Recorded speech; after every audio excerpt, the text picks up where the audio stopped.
escalation in violence, and the fighting continues in what should be in the midst of a ceasefire over in Gaza.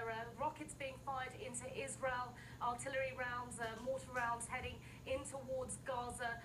Overnight, an Islamic university believed to have been hit by the Israeli Defense Force as well. The death toll is mounting. 1,650 people killed in Gaza, 8,900 injured, 50 alone this Saturday morning. We're only a few hours into the morning so far here.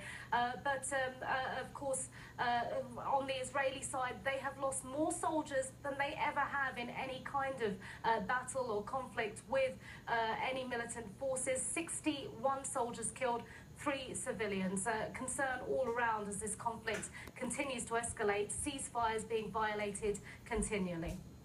Saima, as the IDF continues to look for golden, we understand obviously that many civilians are being displaced. The majority, in fact, of those killed are civilians. Talk to us just about what they're doing and how they're coping with this. We understand obviously that the IDF, that they're warning people in certain neighborhoods, then the civilians flee to other neighborhoods, becomes a crowded situation. Can you explain to us what you're seeing? Yeah, well, if we can explain to everyone that this is a very densely populated area we're talking about as far as the Gaza Strip is concerned. So there are a lot of people in a very small space. So there's more likelihood of when an airstrike strikes that there will be more dead and injured than there would be in a less densely populated area. Now, what the United Nations says that it estimates 70 to 80% of those killed are indeed civilians, men, women, young children. We've seen the reports from my colleagues in Gaza and here in Jerusalem of those people being evacuated, rushed to hospital.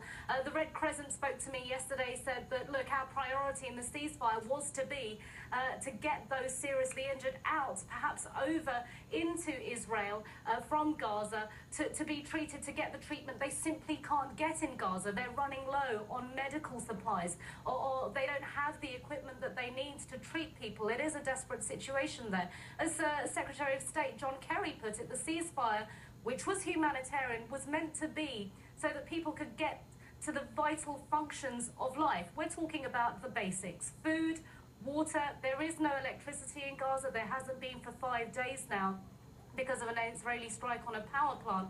So there is a desperate situation in Gaza. They're running out of all their supplies, and they literally have nowhere to go. Many of them trapped, 200,000 in shelters, 200,000 more fleeing to family homes. A lot of people fleeing further north. Yesterday, my colleagues in Gaza, Carl Penhall and John Vors, witnessed families rushing out of areas that are now being struck, trying to get out to areas farther away that they believe might be safer. Back to you.